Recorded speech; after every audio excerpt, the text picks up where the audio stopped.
예쁨을 픽하세요. 에픽 성형외과 성형외과 전문의 노용준입니다. 쌍꺼풀 수술 고민하시는 분들의 최대 난제죠. 비절개냐 절개냐, 오늘 저와 같이 풀어보시죠.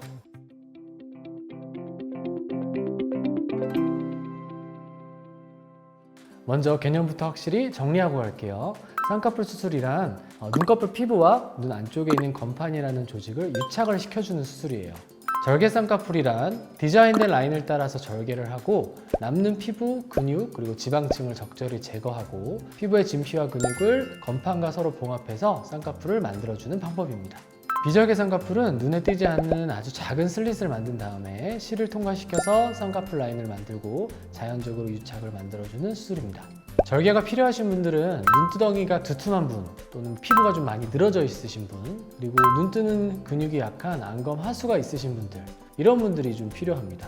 그리고 지방이 많지 않거나 피부가 얇고 피부가 늘어지지 않으신 분들, 그리고 눈 뜨는 힘이 나쁘지 않으신 분들은 비절개 쌍꺼풀로도 충분히 가능합니다. 비절개 눈매 교정은 풀린다는 말이 있던데요. 쌍꺼풀 수술이라는 것은 풀릴 확률 자체가 없을 수는 없습니다. 반드시 존재를 하고요. 다만 이학적 검진을 저희가 이렇게 수술 상담하실 때 했을 때 풀릴 확률 같은 걸 저희가 좀 느낄 수가 있어요. 볼 수가 있고, 잡아봤는데 이거는 금방 풀리실 것 같으면 바로 절개를 추천드리게 돼요.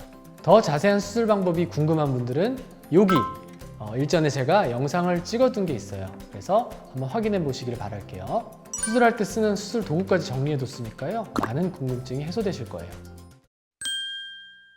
쌍꺼풀 수술 절개냐 비절개냐, 어떤 눈은 무조건 절개를 해야 되고 어떤 눈은 무조건 비절개를 해야 되는 그런 법은 없어요. 이 세상의 눈들은 이분법이 아니고 하나의 이렇게 스펙트럼상에 있거든요. 결국 비절개법이 훨씬 간단하고 회복도 짧은 건 맞아요. 다만 절개로 했을 때 이점이 훨씬 큰 경우에는 절개를 추천드린다라고 생각하시면 됩니다. 이제 케이스별로 하나씩 좀 더 자세히 살펴볼까요? 첫 번째는 두툼한 눈두덩이입니다. 앞서 제가 두툼한 눈두덩이에게 추천한 쌍꺼풀 수술 방법은 절개법인데요.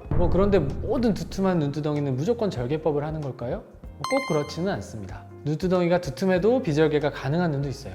두툼한 눈두덩이의 원인이 지방이 많고 피부가 두꺼워서 그런 거라면 절개법 상수가 더 유리한 게 맞습니다. 하지만 눈두덩이가 튀어나온 이유가 안구 자체가 튀어나온 돌출환 때문이라면 절개로 얻을 수 있는 이점은 훨씬 줄어듭니다. 또한 돌출하는 경우에는 일반적인 눈보다 라인이 크게 잡히기 때문에 자연스럽게 원하는 경우 라인을 작게 비절개로 잡는 것이 더 나은 경우도 있습니다. 또한 두둑한 눈두덩이의 원인이 눈썹 하수 때문인 경우도 있어요. 눈썹 하수란 건 눈썹이 이렇게 내려오는, 처지는 현상을 말하는데요. 이런 경우에는 이마 거상으로 눈을 시원하게 만드는 방법이 오히려 더 추천될 수 있습니다. 두 번째는 안검하수입니다. 안검하수 역시 절개법을 추천했지만 심하지 않은 안검하수라면 비절개 눈매 교정으로도 얼마든지 눈동자 노출을 늘려줄 수 있어요. 또한 눈매 교정으로 인한 인상 변화를 더 싫어하는 분들 같은 경우에는 비절개로 좀 자연스럽게 눈매를 잡아주는 것이 더 선호되기도 합니다. 하지만 심한 짝짝이라든지 눈 뜨는 힘이 많이 떨어진다면 반드시 절개 눈매 교정으로 확실히 교정해주는 것이 훨씬 유리합니다. 세 번째, 늘어진 피부예요. 요즘은 쌍액이나 쌍태 사용 때문에 좀 처진 눈꺼풀을 가진 분들이 늘어나고 있죠. 앞서 처진 피부가 있는 경우에는 피부 절제를 위해서 절개 쌍수를 추천드렸어요. 하지만 처짐이 심하지 않고 처짐의 원인이 노화가 아니고 아직 탄력이 있는 피부라면 비절개 쌍수로도 약간은 개선이 가능합니다. 쌍꺼풀 만드는 자체만으로도 피부가 좀 접혀 올라가기 때문이죠. 다음은 아웃라인입니다. 화려한 라인은 반드시 절개를 해야 할까요? 사실 비절개로도 가능한 눈이 있어요. 돌출아니고 몽고주름이 거의 없고 피부가 좀 얇은 경우에는 절개 못지않게 비절개로도 충분히 화려한 눈이 나올 수 있습니다. 다만 좀 함몰아니고 몽고주름이 당기는 힘이 강하다거나 하면 앞트임과 함께 절개법을 하시는 것이 조금 더 유리합니다. 어떤 수술을 해야 하는지 아직도 헷갈린다는 사람들한테는 어떻게 해야 될까요?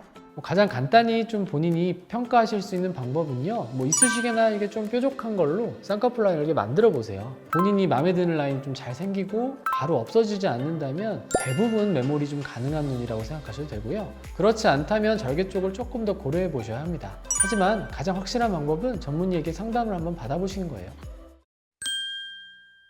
절개냐 비절개냐, 우리 쌍꺼풀 수술의 최대 난제죠. 저희가 한번 풀어보려고 노력했는데요. 도움이 좀 되셨을까요? 앞서 설명드렸지만 이건 정말 개인차가 큰 문제예요. 그래서 이 영상도 그냥 참고만 하시고요. 정확한 정보는 좀 발품을 바르셔야 된다는 거 꼭 기억하세요. 더 궁금한 거 있으면 언제든지 댓글 달아주시고, 이상 성형외과 전문의 노용준이었습니다. 감사합니다.